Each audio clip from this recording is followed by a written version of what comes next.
역설적인 교회 성장, 이런 제목으로 말씀을 나누도록 하겠습니다. 마태복음 강해를 계속 이어서 하고 있고요. 우리 특별히 마태복음 18장은 우리 교회 안에서 우리 성도들이 어떻게 잘 지낼 수 있을까, 그런 부분에 대한 말씀이라고 말씀을 드리고 있습니다. 그 가운데 잘 지내기 위해서는 징계도 필요하다, 이런 힘든 말씀을 오늘 나누게 되었습니다. 저는 어려서 사랑의 매라는 말을 정말 많이 들으면서 자랐습니다. 매를 때리시는 분들은 다 사랑의 매래요. 그런데 솔직히 말하면 저는 학교에서 사랑의 매가 아닌 분노로 자기 성질에 못 이겨서 매를 때리는 선생님들도 있었어요. 저는 그런 선생님들 때문에 한동안 선생님에 대한 신뢰를 잃었던 적이 있습니다. 그러나 또 나중에 정말 스승다운 스승을 만나서 다시 그런 마음의 회복은 됐어요. 제가 자랄 때 우리 집에는 여러분 많은 분들이 아시다시피 남자 형제들이 9이나 되다 보니까 부모님이 정말 쉽지 않았습니다. 또 고분고분한 아들놈들은 하나도 없었습니다. 아주 개성들이 강하고, 그래서 우리 가정에는 체벌이 확실했습니다. 아버지의 체벌, 아버지가 자녀들이 혹시라도 믿음에서 벗어날까 봐 늘 긴장하시며 자녀들을 교육하시면서 필요하시면 체벌도 하셨는데, 때로는 그 매가, 체벌의 강도가 너무 세가지고 아버지가 매를 드는 순간 저는 아시다시피 두 손 두 발을 싹싹 빌면서 요리 피하고 저리 피해서 저는 사실 아버지에게 매를 맞은 기억은 없습니다. 그런데 왜 모두를 매를 때리시려고 했을까? 지금 생각하면 좀 의아해요. 왜냐하면 저는 어렸을 때 진짜 착했거든요. 집안에서도 저는 잘못한 적이 있나? 기억이 안 나요. 근데 왜 같이 때리는지 모르겠어요. 연대 책임이라고. 하여튼 그 문제 일으키는 형제 한 2명쯤 있어요. 그러면 다 9명 집합입니다. 그래서 다 같이 두드려 맞았는데, 그래도 매를 피하는 방법이 뭐예요? 싹싹 빌면 되는 거죠. 하나님 앞에서도 매를 안 맞는 방법은 뭐예요? 미리 기는 거죠. 네. 그런데 아버지는 자녀들에게 매를 들고 난 후에 방으로 들어가서 혹은 뭐 교회로 가셔서 몰래 여러 번 우셨다라는 말을 형제들의 증언을 통해서 들었어요. 저는 본 적 없어요. 그러니까 매를 때리는 부모의 심정이 그게 좋겠어요? 내 새끼, 내 자식, 사랑하는 내 자식을 때리는 게 뭐가 기분이 좋겠어요? 마음이 아프죠. 그럼에도 자녀 잘 되라고, 자녀들이 믿음에서 떠나지 말라고 사랑의 매를 드시기도 한 거죠. 자, 오늘 우리가 읽은 말씀이 주제가 뭐라고 그랬어요? 징계입니다. 징계. 치리라는 말도 쓰고요. 영어로 보면 church discipline, 이런 단어를 쓰는데, 죄 가운데 빠진 성도들을 어떻게 교회가 징계할 수 있을까? 죄 가운데 빠진 성도를 어떻게 징계할 수 있을까? 사랑의 매를 들어라, 그런 말씀입니다. 부모가 자녀 잘 되기를 바라는 마음으로 징계하듯이 교회가 그 일을 하라, 그런 말씀입니다. 여러분, 전통적으로 교회가 교회 되기 위해서는 3가지가 있어야 된다고 그랬어요. 뭐냐면 예배와 성례와 징계입니다. 예배와 성례와 치리. 그러니까 예배 중에도 특별히 말씀과 성례와 치리. 그러니까 성례라는 것은 거룩한 예식을 말하는 거고, 치리라는 건 뭐예요? 죄 지은 성도를 교회에서 성경적으로 벌을 준다, 뭐 그런 의미죠. 근데 오늘 이런 말씀을 들으면 뭐야? 교회가 징계를 한다고? 생소하게 들리는 분들도 있을 것 같아요. 우리 교회를 처음 나오신 분들이 오늘 공교롭게 거의 다 빠진 것 같아요. 새교우들이. 이 말씀이 그들에게 너무 어렵게 들릴까 봐 하나님이 스케줄을 잡으셨는지 저는 거기까지는 잘 모르겠습니다. 자, 교회가 징계를 한다고? 그럼 난 그 교회 안 가, 이렇게 말할 사람들도 있을 것 같아요. 그렇지만 오늘 우리가 읽어보신 대로 오늘 본문을 보면 죄를 지은 성도를 치리하는 절차를 너무 분명하게 예수님이 친절하게 말씀하고 계십니다. 자, 이런 본문을 가지고 설교하는 것은 물론 목회자에게도 부담스럽지만, 그러나 많은 목회자들이 이 본문을 가지고 설교를 할까요, 안 할까요? 합니다. 많이들 하십니다. 그런데 문제는 뭔가 하면 이 본문으로 설교를 하지만 이 본문의 말씀대로 교회가 징계를 실천하고 예수님이 하신 말씀임에도 불구하고 교회가 이 징계를 실천하는 교회는 거의 없다는 거예요. 자기 반성이기도 하지만 우리 교회가 개척하고 10년이 되었습니다. 저는 10년 동안 교회의 권위로 어떤 성도를 징계한 적이 한 번도 없습니다. 물론 그런 고민을 잠깐 한 적은 있었어요. 근데 징계를 시행하는 데까지는 가지 못했어요. 이게 행복한 건지 감사한 건지 아니면 부끄러운 건지 잘 모르겠어요. 성도님, 그거는 명백한 죄입니다 라고 개인적으로 between you and me라고 그랬거든요. 오늘 말씀에도 그 사람과만 바로 가서 그것은 성경에 나오는 명백한 죄입니다 라고 직설적으로 얘기해 주시는 대신 그 영혼을 안타까워하면서 교회당의 한 구석에 앉아서 기도를 했던 것 같아요. 어떤 방법을 하나님이 더 기뻐하실까 이런 생각도 하게 되지만 분명한 것은 때로는 직선적으로 1대1로 퍼스널리 한 영혼의 죄를 지적해 줘야 될 때도 있구나라는 생각에 저 자신을 한번 목회자로서 돌아보았습니다. 여러분 마태복음 오늘 몇 장이죠? 18장인데 마태복음 16장에 처음 에클레시아 교회라는 단어가 등장합니다. 내가 네 믿음의 고백 위에 교회를 세우겠다라고 하신 것이 마태복음 16장이고요. 교회가 해야 될 일 첫 번째로 하신 말씀이 마태복음 18장에 나옵니다. 교회가 해야 될 일 첫 번째가 뭐냐면 성도들에게 필요하면 징계해야 된다. 이게 예수님의 교회의 첫 번째 의무에 대한 가르침이에요. 그렇다면 예수님이 교회를 세우시겠다 말씀하시고 교회가 해야 될 일 가운데 징계를 말씀하셨다면 중요하다는 얘기 맞지요? 왜 주님이 이것을 강조하셨을까? 주님은 단지 교회를 세우기만을 원하신 것이 아니라 교회가 거룩하게 세워지기를 원하시는 거죠. 교회가 이 세상과 분명히 구별된 공동체로서 감히 죄의 세력이 교회에 들어와서 활개를 치고 교회를 함부로 하고 우습게 보고 이런 일이 없기를 바라시는 거죠. 네, 그래서 이런 말씀을 주님이 첫 번째로 주셨다고 믿습니다. 여러분 갈라디아서 5장에 보면 작은 누룩이 온 동이에 퍼진다. 이런 비유의 말씀이 있죠. 그 무슨 말씀인지 알 수 있겠죠.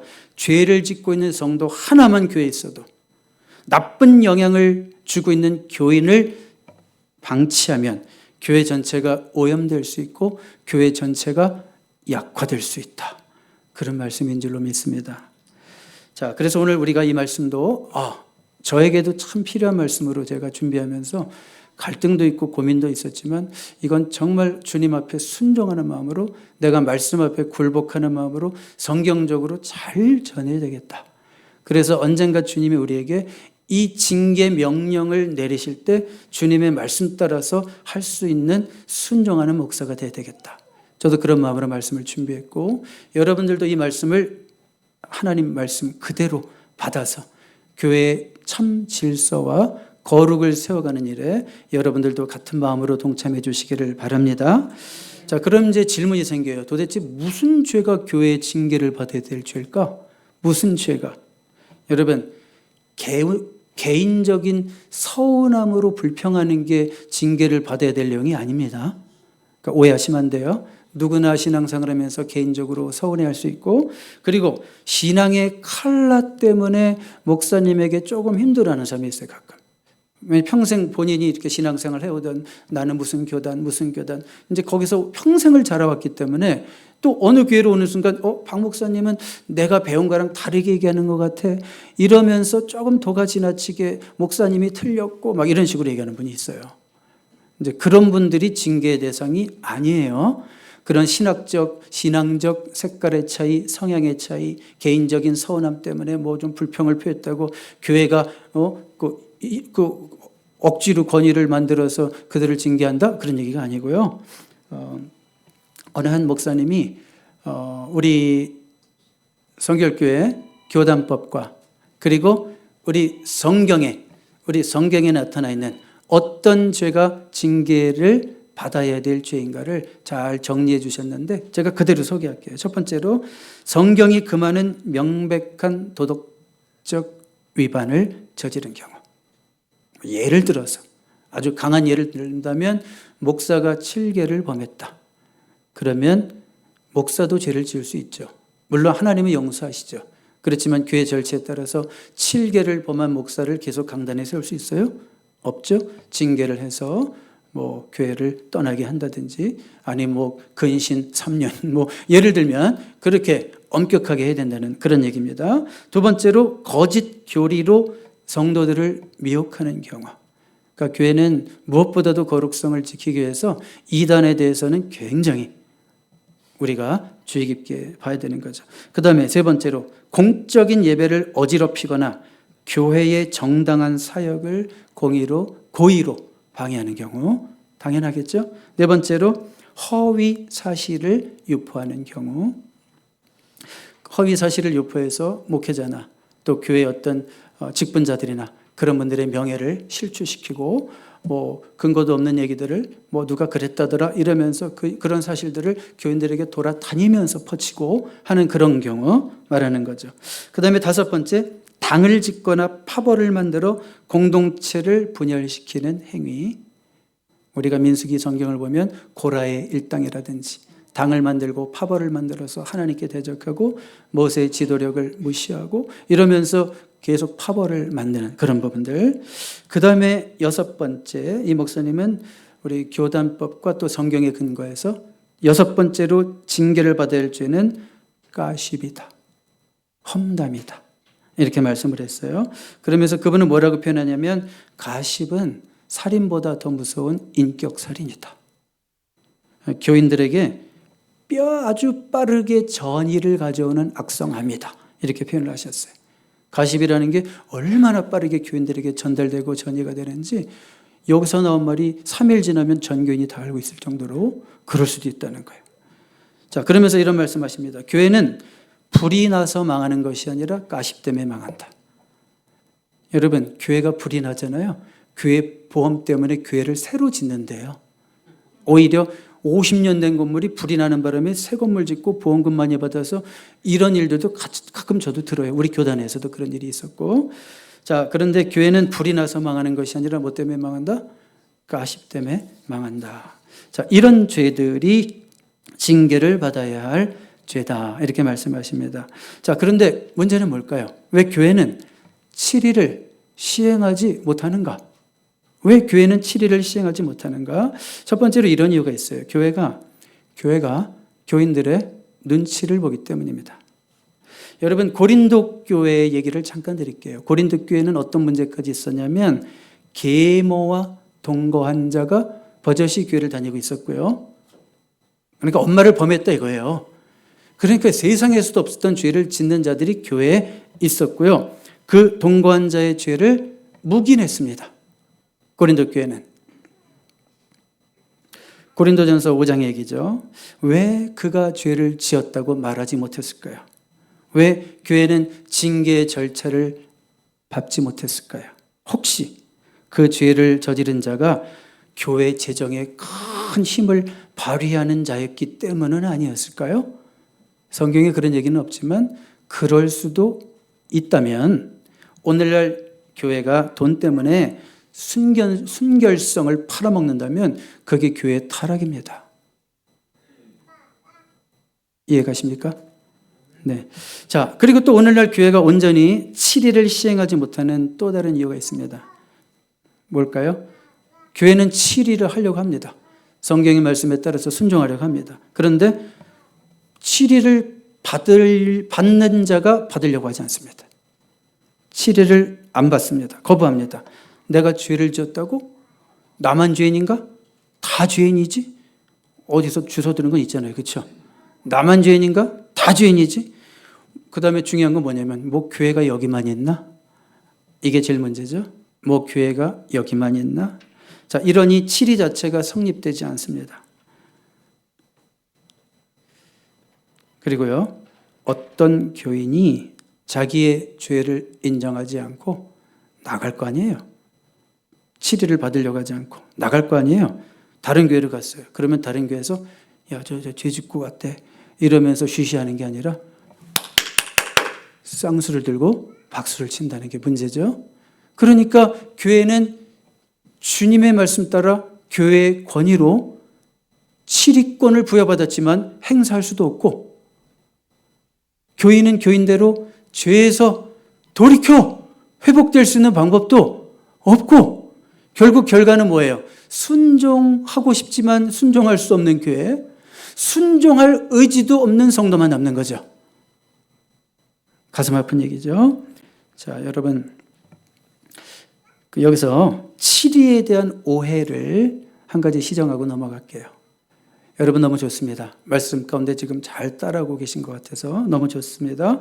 치리에 대한 오해를 시정이 되는데, 명백하게 죄를 짓고 죄 가운데서 명백하게 죄를 짓고 교인들에게 나쁜 영향을 줄 수 있는 자를 쫓아내야 한다.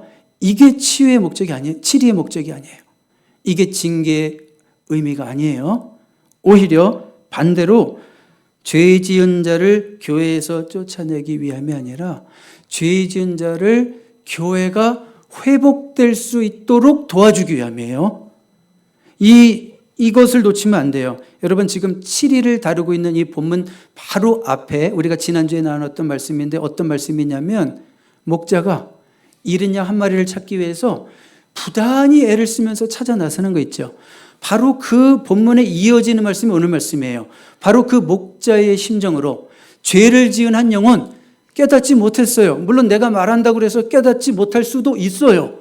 그럼에도 불구하고 목자가 그 한 영혼을 찾는 심정으로 찾아가서 그에게 권고해야 된다. 이것이 오늘 말씀의 포인트라는 거 잊지 마시기 바랍니다. 그런 주님의 의지, 목자의 의지, 주님의 의지를 우리가 놓치지 말아야 된다. 그런 말씀이에요.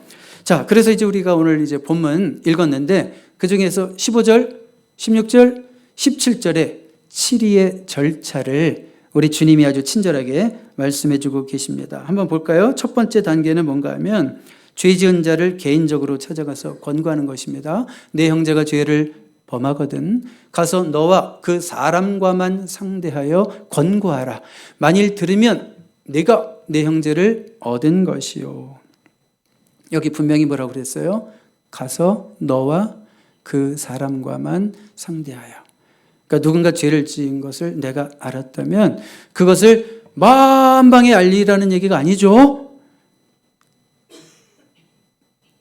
너한테만 얘기하는 거야.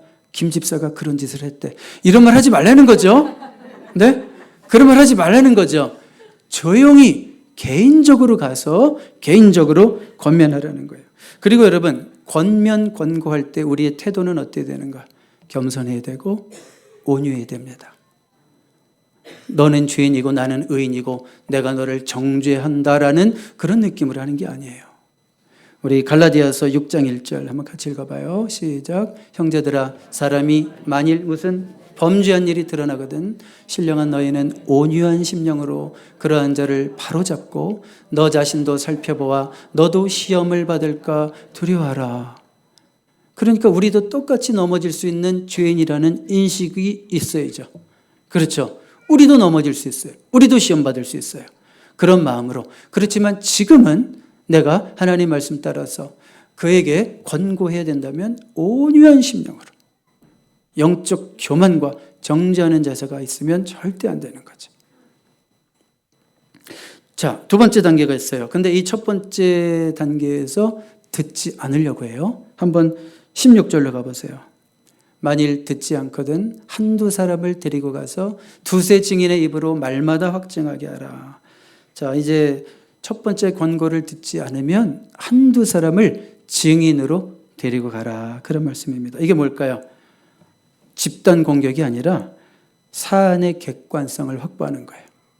그러니까 한 사람은 객관성이 무너질 수도 있으니까 좀 영적으로 성숙한 사람, 내 편 데리고 가는 게 아니라 정말 이 사안을 정확하게 볼 수 있는 영적으로 성숙한 사람 둘이 간다면 이 문제에 대해서 좀 더 투명하게 밝혀질 수 있는 거죠. 이건 신명기 19장 15절에 근거한 말씀입니다. 어떤 사실이 객관적으로 사실이기 위해서는 최소한 증인 두세 명이 필요하다라는 말씀에 근거해서 이렇게 증인을 데리고 가라. 가서 혼자 안 되면 같이 가서 설득하면 좀 더 그래도 권면의 힘이 있을 거다. 그런 말씀하는 거죠. 여러분, 만약에 우리 교회에서 여러분에게 뭐 교회 장로님일 수도 있고 누구든지 교회 대표자 중에 어떤 분이 여러분에게 가서 저 지금 교회에 이런 문제가 있는데 지금 증인이 필요합니다. 중재자가 필요합니다. 좀 같이 가서 도와주시겠습니까? 이런 권면을 여러분들이 들었다고 한번 생각해 봐요. 그러면 그 요청에 여러분 어떻게 대답해야 돼요? 저는 그런 일에 관여 안 합니다. 저는 교회 일에 관여 안 합니다. Not my business. 교회에서는 이렇게 말하는 것은 성숙한 성도가 아닙니다. 남의 죄를 방관하는 것은 주님이 기뻐하시지 않고 남의 일이 아니라 내 일입니다. 왜 그럴까요? 교회는 한 지체라고 그랬고 한 사람이 아프면 내가 아픈 거예요. 발가락만 아파도 내가 아픈 거예요. 그러니까 한 사람이 죄 가운데 쓰러져 있는데 뭐 그 사람 문제지 죄 짓건 말건 뭐 그러다가 하나님께 벌을 받건 말건 이거는 성숙한 성도가 해야 될 말이 아니에요. 증인이 되어 주십시오. 같이 좀 중재자로 도와주십시오. 그러면 제가 기꺼이 그 일에 돕겠습니다. 이렇게 말하는 자가 성숙한 성도가 되는 것입니다. 여러분 아마존 강에서 배 타보신 적 있어요? 한 분이라도 있어요? 아마존 강에서 배 타보신 분? 네, 이 1000명 가운데 한 분도 안 계시네요. 네, 제 눈에는 여러분들이 1000명입니다. 네, 일당 15, 20, 1000명입니다. 자, 아마존 강을 따라가는 나무배가 한 척이 있었어요. 근데 그 자그만 배지만 승객들을 배고 가는 배인데 한 승객이 날카로운 송곳으로 나무배 바닥에 구멍을 내고 있었어요. 나무배 바닥에 막 구멍을. 그러니까 사람들이 얼마나 놀래. 나무배예요. 막 구멍을 내고 있으니까. 그래가지고 막 저지를 했죠. 그랬더니 이 사람이 뭐라 그러냐면 내 돈 내고 내가 앉은 자리 내 발 밑에 내가 구멍 뚫는데 왜 당신이 뭔데 방해해요? 무슨 상관이요? 상관이 있어요, 없어요? 상관없어요? 상관이 있죠. 가만히 놔두면 남의 일이라고. 가만히 놔두면 어떻게 돼요? 배는 어떻게 돼요? 침몰하는 거죠. 네, 여러분 교회의 징계가 무엇인지를 한번 생각해 봐요. 교회라는 배 바닥에 구멍을 뚫는 사람이 있어요. 그거를 제지하는 거죠. 주님이 제정하신 법적인 방법에 따라서 제지하는 거죠. 그게 징계입니다. 그런데 오늘날 많은 교회가 개인의 자유라고 하는 미명 아래 배를 침몰시키는 행위를 방치하고 이렇게 하면서 방치하고 있는 거예요. 자, 이렇게 세 번째 단계가 있어요. 근데 그래도 말을 듣지 않아요. 증인이 같이 대동되었지만. 그러면 우리 17절 만일 그들의 말도 듣지 않거든 어디에 말하고요? 교회에 말하고.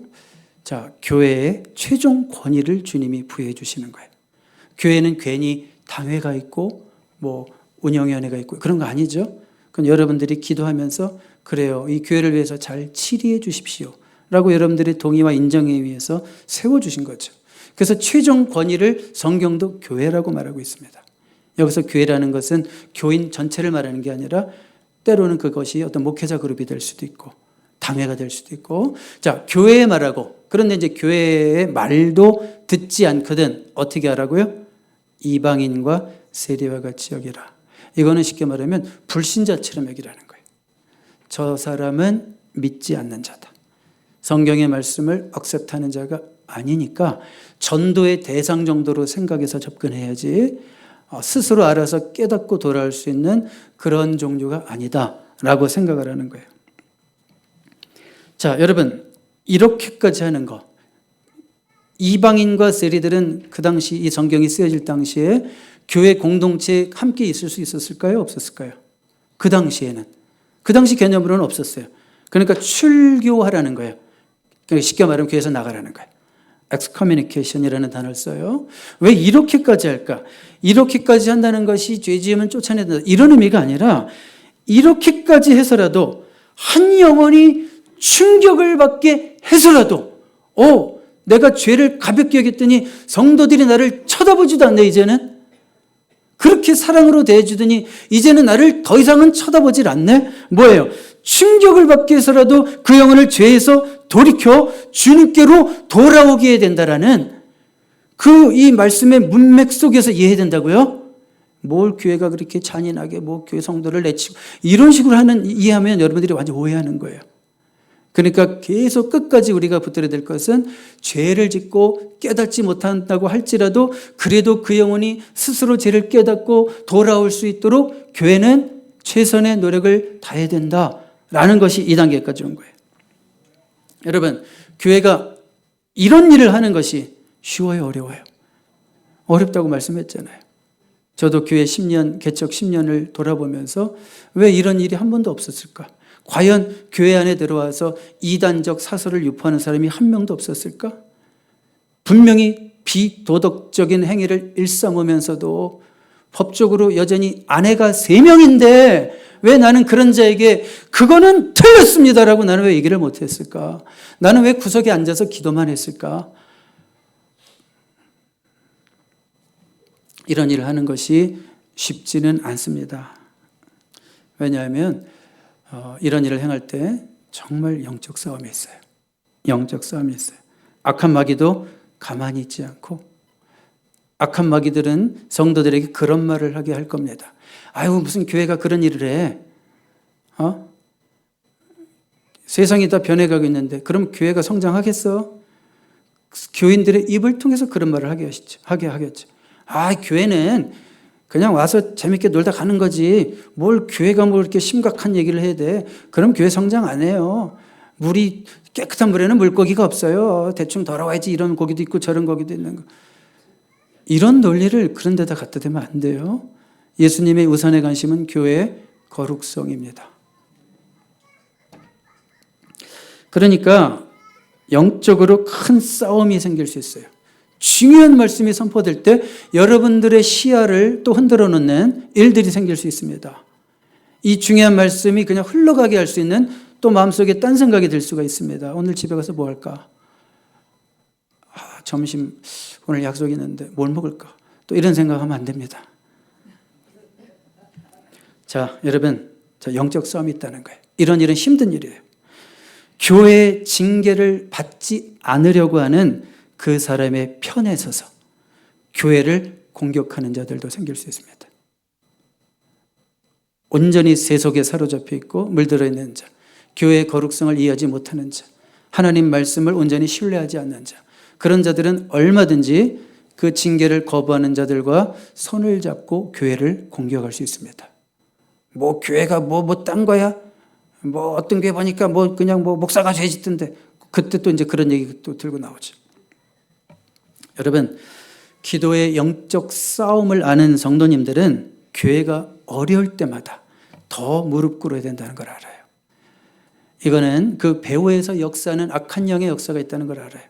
교회에 문제가 있을 때마다 이거는 현상적으로만 보는 것이 아니라 그 배후에서 악한 마귀가 어떻게 교회를 흔들려고 하고 어떻게 하면 이 교회를 넘어뜨리게 될 것인지를 연구한다고요. 그래서 정말로 기도의 영적 싸움을 아시는 분들은 교회에 문제가 있을 때마다 회의하느라고 시간 낭비하지 않습니다. 교회에 문제가 있을 때마다 진짜 무릎 꿇습니다. 가정에서도 교회에서도 무릎 꿇습니다. 왜냐하면 교회는 영적 싸움이 있어요. 이겨야 됩니다. 주님이 도와주셔야 됩니다.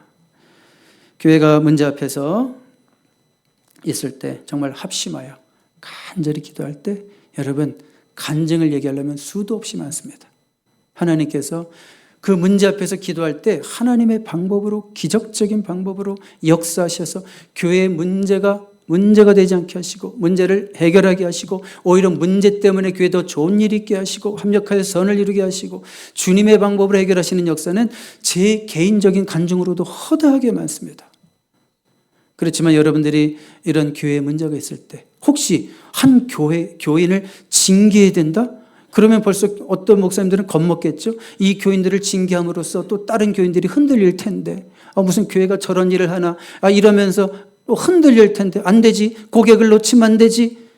경영 마인드가 꽉 차가지고 저 고객을 놓치면 안 되지. 이런 마음으로 타협하면서 겁먹는 목사 있을까요? 없을까요? 저도 그럴 수 있다고 생각해요. 저도 그럴 수 있는 목사라고 생각해요. 그렇지만 저도 부단히 이 말씀 앞에 순종하려고 몸부림치는 것뿐이겠죠. 자, 그래서 이어지는 본문이 뭐냐면 18절, 19절, 20절이 기도에 대한 본문이 나와요. 이 징계에 대해서 얘기하다가 이렇게 된다 하다가 기도에 대한 본문이 나와요. 19절, 20절 한번 읽어볼까요? 진실로 다시요. 다 같이 시작. 진실로 다시 너에게 이르노니 너희 중에 두 사람이 땅에서 합심하여 무엇이든지 구하면 하늘에 계신 내 아버지께서 그들을 위하여 이루게 하시리라. 20절. 두세 사람이 내 이름으로 모인 곳에는 나도 그들 중에 있느니라. 아멘. 우리 이 말씀 너무 좋아해요. 일반적인 기도에도 적용할 수 있는 말씀입니다. 두세 사람이 내 이름으로 모인 곳에 나도 그들 중에 있느니라. 맞습니다. 그런데 이 말씀이 어떤 컨텍스트에서 맥락에서 나왔는지를 이해하는 것은 더 중요합니다. 교회에 이런 문제가 있을 때, 교회에 중요한 사안이 있을 때, 징계라고 하는 아주 힘든 절차가 있을 때 그냥 하면 안 된다는 거죠. 더욱 기도해야 된다는 것이고, 정말 주의 이름으로 기도할 때 주님이 함께 하셔서 그 문제 가운데 도우신다는 말씀이에요. 그래서 여러분들은 문제가 있을수록 더 주님 앞에 무릎 꿇는 여러분들이 돼야 됩니다. 문제가 있을 때요, 놀랬어요. 요즘 9살짜리 아이들도 챗 GPT 쳐요. 머리 아프면 이거 머리가 왜 아파요? 이렇게 물어보더라고요. 여러분, 그래서 깜짝 놀라가지고 기도하자 그랬어요, 그 아이에게. 여러분, 챗 GPT가 답 주는 거 아니에요. 제미나이가 답 주는 거 아니에요. 내 필요에 따라서 그것이 우리의 조수가 될 수 있어요. 그렇지만 하나님은 자기를 온전히 의지하고 신뢰하고 붙드는 자의 편이 되시고 우리의 오른팔이 되어주시는 거예요. 그리고 문제가 있을 때 더 그의 이름으로 기도할 때 주님이 우리와 함께 하셔서 문제를 덮으시고 문제를 해결하시고 문제를 없이 하시는 주님이 되실 줄로 믿습니다. 마지막 질문을 제가 드리고 싶은데, 자, 오늘 징계에 대해서 말씀하고 있죠. 교회가 징계를 필요하다면 시행해야 한다 그랬는데, 여러분, 그러면 징계를 시행하는 교회 과연 성장할 수 있을까요? 한번 대답해 보세요. 여러분 믿음대로 지금 징계를 시행하는 교회, 예를 들어서 1년에 2번씩 징계를 시행한다. 봄, 가을로. 그런 교회 성장할 수 있을까요? 노라고 잘 대답해 주셨어요. 자, 네, 보세요. 교회가 성장하려면 우리 일반 교인들의 입에서 나오는 말은 주로 어떤 걸까요? 교회가 성장하려면 특별히 이렇게 이민교회에서는 분위기가 따뜻해야 되고, 목사님 설교 중에 죄 얘기 절대 하면 안 되고, 누가 잘못해도 목사님 모르는 척 대충 눈 껌뻑껌뻑 감아주고, 이래야 성장하죠. 자, 이 아멘이 얼마나 잘못된 아멘인지를 진지하게 대답해 주십시오. 네. 네, 그냥 이해할게요, 제가. 그렇지만, 진지하게 지금부터 여러분 말씀 들으세요. 지금은 하나님의 말씀을 저는 대언하고 있다는 확신으로 말씀을 전합니다. 저는 제 개인의 사견을 전하지 않습니다. 하나님의 말씀을 진실하게 저는 전달자가 되기를 원합니다. 그러니까 여러분들이 하나님의 말씀 장난으로 절대 들으시면 안 돼요. 뭐, 저라는 인격은 무시해도 돼요. 그렇지만 제가 지금 주님의 말씀의 전달자로 서 있을 때는 여러분들은 제 입술을 통해서 선포되는 말씀에는 귀를 기울이셔야 되는 거예요. 제가 설교를 준비하면서 존 맥아더 목사님의 사도행전 5장에 대해서 얘기하시는 부분을 들었어요. 사도행전 5장이 무슨 얘기인지 아시죠? 아나니아와 삽비라라고 하는 유명한 부부 이야기입니다. 근데 왜 유명해졌을까요? 거짓말하다가 부부가 3시간 간격으로 죽었어요. 그들은 교회 안에 있었고 소유를 다 팔아서 그 소유의 일부 얼마를 감추었습니다. 여러분, 하나님이 재산을 다 팔라고 명령하신 적 없습니다. 그리고 그 판 돈 전부를 교회에 바쳐라 이렇게 명령하신 적도 없었습니다. 그들 스스로 선택했습니다. 그리고 나서 숨기고 나서 이게 전부입니다라고 속인 것뿐이에요. 베드로에게. 그래도 어떤 분은 그러겠죠. 경제 가치로 따져서 안 드린 분보다 훨씬 낫네. 전 재산의 일부면 그것도 얼마나 많어. 그런데 베드로는 뭐라고 얘기하냐면 사도행전 5장에서 네가 사람을 속인 것이 아니라 성령님을 속였다. 이렇게 말씀하십니다. 그리고 나서 그 부부가 3시간 간격으로 죽어나갑니다. 여러분, 누가 죽이셨어요? 하나님이 죽이셨어요. 이 일을 듣고 어떤 표현이 나오냐면 온 교회와 그 모든 주변의 많은 사람들이 크게 두려워했다. 이런 말씀이 나옵니다. 여러분, 이게 뭔지 아세요? 사람들을 교회 못 오게 하는 방법이에요. 사람들을 교회 오게 하는 방법이 아니라 사람들을 교회 못 오게 하기에 딱 좋은 방법이에요. 여러분, 그 교회 가지 마. 거짓말했다고 사람이 죽어나간대. 이런 소문만 쫙 퍼치면 이제 그게 아무도 못 와요. 예? 거짓말하면 다 죽어나간대. 아니, 주님은 도대체 뭘 하려는 것일까요? 교회가 성장하는 것을 막으려는 것일까요? 여러분, 그런데 사도행전, 우리가 5장 얘기하고 있죠, 지금. 사도행전 5장 13절 보세요. 쉬운 성경으로 제가 한번 실어드렸어요. 그들은 백성들에게 칭찬을 받았습니다. 어떤 사건이 있은 후에, 아나니아, 삽비라 죽음 그 사건 후에 그들은 백성들에게 칭찬을 받았습니다. 하지만 사람들은 감히 믿는 사람들의 모임에 끼어들지 못했습니다. 어떻게 끼어들어요? 나도 죽는데, 그러다 잘못하면. 당연하죠. 여러분, 일시적으로 교회 성장이 어떻게 됐을까요? 일시적으로 멈췄습니다. 그러나 여러분, 백성들에게 칭찬을 받았다는 말에 유의하시기 바랍니다. 이건 무슨 말이냐면 사람들이 교회를 만만하게 보지 않았다는 거예요. 감히 내가 갈 수는 없지만 내가 교회를 함부로 할 수 없는 곳이라는 걸 알았다는 거예요. 여러분, 오해하지 말고 잘 들어주시기 바랍니다. 지금부터 제가 하는 말, 교회가 해야 하는 일 중에 하나는 교회의 거룩성, 교회의 구별성을 아주 명확하게 해서 사람들이 함부로 교회에 가입하지 못하게 하는 겁니다. 오해하지 말고 들으라고 그랬어요. 자, 뭐라고요? 교회가 거룩한 곳이다 라는 것을 인식시켜서 아무나 무슨 교회가 놀러 오는 곳인 줄 알고 나 같은 자가 가서 한 두세 명 사기칠 수 있을 정도의 뭐 그런 모임인 줄 알고 이런 식으로 교회를 가볍게 생각하고 들어오는 무리의 발걸음을 막아야 된다. 그런 말씀이에요. 그런데 오늘날 교회들이 이거를 거꾸로 뒤집어 놓은 경우도 있다는 거예요. 뭐 모든 교회가 그렇다는 건 아니고 잘하는 교회도 많지만. 그래서 교회가 이걸 다 거꾸로 해버리니까 사람들이 교회를 만만하게 보는 거죠. 왜 그럴까요? 교회가 거룩한 자존심을 잃어버린 거예요. 스스로도 자존심이 없어요, 교회가. 거룩한 자존심을 다 잃어버린 거예요. 저 또한 이 부분에서 주님 앞에서 나는 과연 온전히 신실했는가?